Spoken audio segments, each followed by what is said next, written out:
Welcome to Vermontitude, a collaborative effort between Great Eastern Radio, the Brattleboro Reformer, and BCTV to bring you the stories behind the stories on the topics you want to learn more about. Because there's always more, so there'll always be Vermontitude. Hosted by me, Peter Fish Case.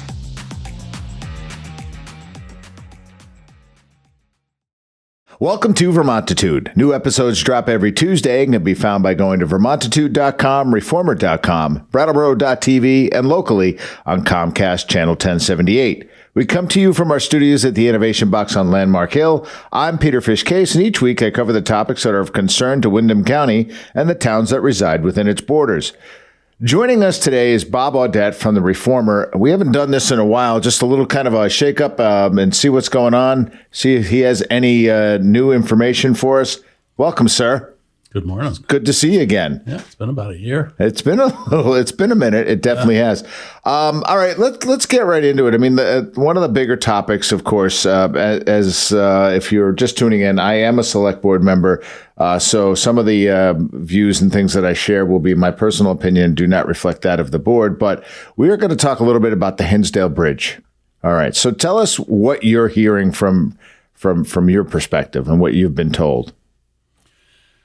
The bridges have been closed for 6-7 months now. Yeah. And they have been open, and there have been problems, of course, spilling over from Brattleboro. And let's be clear too, when I say problems spilling over from Brattleboro, the problems are concentrated in Brattleboro because Brattleboro has the services, and people spill over from all over the county. They come over from Hinsdale too, believe it or not. Mm-hmm. They come over from New Hampshire, whether it's for services or because of drug addiction, or they have family or friends over here. So those problems are a burden on Hinsdale's police budget, and that's understandable. Right. And so they're gating the bridges. I'm not sure if they put the gates up yet, but they have posted no trespassing signs. The no trespassing signs have been ripped down a couple times now. Mm-hmm. But they'll be gating the bridges until rehab starts, and rehab may not start for another 2 years. Yeah, that was that is the one thing that is a little disturbing. I know that there's been a lot of energy into wanting to rehab those bridges and make nice pedestrian bike and pathways, which I love that idea. But what's like the number one argument you're hearing against that line of thinking? People believe it's just going to be a long-term problem if it's not secured, especially at night. I mean, during the day, it's probably not going to be too bad if they leave it open and everything. But at night, if there's no security out there, then the police department has to deal with it. So for now, they want to gate it for 2 years, it looks like. Yeah. And so you won't get to use that bridge unless people start climbing over it or taking the bridge down, which we know that never happens. Right. So, and until then, unless somebody comes to an agreement before then, or if they start rehab earlier, there are people that are interested in the bridge. I mean, there's people in Brattleboro that are interested in doing things with the bridge and the bridges, the island. Right. But until there's more positive activity on those bridges and that island, there are always going to be uncomfortable situations out there. Right. But until the bridge is totally open and there's traffic on there and there's some sort of security, there'll never be a public presence. Yeah. Well, it is too bad. As I said, I enjoy hearing all the ideas and the planning. We had a presentation at the select board about a riverfront park, yeah, which also seemed nice. It breaks down that access to the Wantastica trails. If that were to go in favor of rehabbing the bridges, but any insight that you have on those things? No. All right. I do know that it's understandable that Hinsdale doesn't want to patrol and be responsible for maintaining the bridges after their rehab, but they're putting $10 million into these bridges. What's going to need to be done to them for 50 years? Yeah. Really nothing, right? So, you would think. I mean, with all the car and truck traffic that came over them, I mean, that's the real wear and tear. They rehab them, and restore them. You're right. I mean, there's just going to be people and bikes on there, and it's not going to see the same wear and tear. But I think that the number one issue that we are seeing over and over again is the increased calls that are having to go out to the island and out to the bridges by Hinsdale. And is it any surprise that it's been happening right now? Because there's no activity on the bridge. There's, we have all these great ideas, but nothing's going on. And it's summertime. The hotel voucher program just ended. 75 people in Brattleboro alone were kicked out of hotels. Where are they going to go? Right. They're going to go up and down the river, and they're going to end up on the island, and they're a problem for Hinsdale, so they're gating it. And Hinsdale doesn't want that responsibility. We've talked about this. They told you at that meeting, either buy the bridge or help us tear it down. That was like your two options. Yeah. And they're, and Hinsdale doesn't believe it's a benefit to them. I would beg to argue with the folks from Hinsdale, because 46% of the working people in Hinsdale commute to Brattleboro and Vermont to work every day. And right. Many of them work in Brattleboro. To say any positive increased activity on those bridges doesn't benefit Hinsdale, well, it's wrong, because these are people who are bringing home paychecks and paying property taxes, right, and sending their kids to school. Yeah, I get I get that we probably are a larger employer for them, but I know that for them it's a little on the outs, right? It's not in their downtown. These bridges, even though they belong to Hinsdale, are sitting directly in our backyard. I mean, we look at them every day. Yeah. So, I mean, we'll reap more reward out of it than they will. I can see that. Absolutely. The real true solution would be for Brattleboro to take possession, but that's not going to happen because you guys can't afford it. Right. And there's that. So there could be a public-private partnership. Could be a private entity comes in and leases.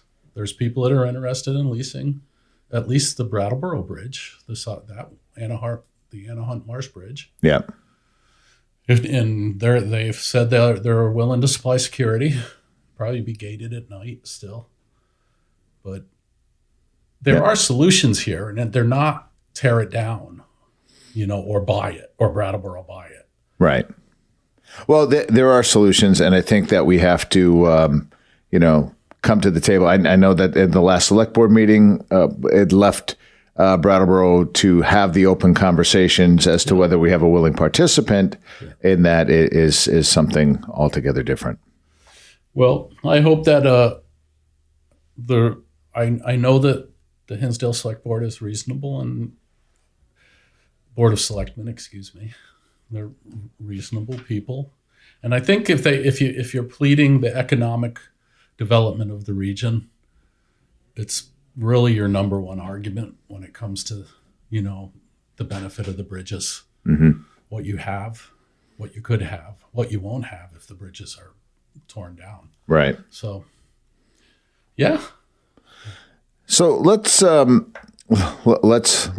jump from bridges to my second favorite topic, which are sandwiches. Right. And you had mentioned that you are, when we're done here, and again, so we record these on Monday morning, release them on Tuesday. So I'm not sure when your story will come out. Tomorrow. So by the time this is released, you will your article will be in the paper, and we are talking about the new restaurant, which was a Vermont Table, is now at the email now. The Loft Cafe. Yep. And I haven't been there yet. I've walked by a couple times, but I think that our kind host has been there. I have been. Yeah. My wife saw a post that the Brattleboro Downtown Alliance made, Kate Traskis, about this new venture. And so we popped in for lunch. And I have to say, duly impressed. We just had a couple of sandwiches, but they were really, really good. So I'm really sort of excited about that. So what? I'm going to go for breakfast. You're going to go for breakfast. Apparently, it's a couple of people from Trail 87 in Westover and a Vermont Table, which has been in that spot for a long time. They've been catering, doing catering stuff there. I guess they're in the soft open right now. And they're open Monday through Friday from 7 to 3. Pastries, breakfast, salads. Wow. Well, I am going to go by, okay, here it is. Jason Corrigan, formerly of Vermont Table. I talked to him 4 or 5 years before COVID. Yeah. Right. That's right about when he opened, was just before COVID. And they're still doing full service catering there. You know, that's a testament to success right there. Mm-hmm. And they're doing it with Mike DiGiulio or DiGiulio. Excuse me if I pronounced that wrong. That's DiGiulio. Right. So I'm going to go by there. What kind of sandwich did you have? What did I have? That's a really good question. I had I think what they call a turkey BLT, which is just, I think, a BLT with turkey added to it. It was really good. My wife had the notorious FIG. It was a fig sandwich, which she just absolutely I think she's been back since. Yeah. So I haven't been. I know they're running some great specials. So we're always excited to see a new place kind of rejuvenated. The space is such a great space. And I'm curious to read your article when it comes out. We also understand that Martucci's is changing hands. Yep, Martucci's. So yep. We'll have more on that soon. Yeah. I wanted to say, though, shout out to Amy's, because I had a avocado BLT there the other day. Just knocked my socks off. Oh, yeah? It was just so good. I always have the turkey Reuben. Yeah, I don't know why. I love a BLT and I love avocado, but they did something, the sauce or something that they put on there was just sensational. Might have been like a pesto or something. All right. Yeah. Yeah. Well, kudos. There we go. You see how much more animated both Bob and I got when we changed from bridges to sandwiches? Yeah. All right. So anything else in the news that we should be looking for?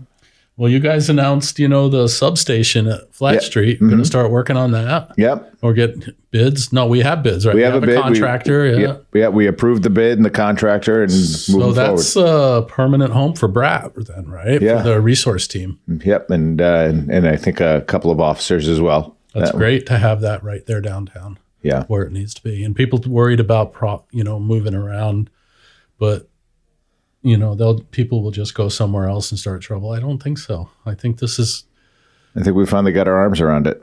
I think that with Chief Hardy and the Brat team and some of the safety plan and all the work that's gone before us, before you guys, I think, we're starting to see a difference. People are feeling better. And we keep getting new recruits because there are police officers that want to do it differently. Right. Which is great because that's I think we need to do things differently, especially when it comes to mental illness. Yeah.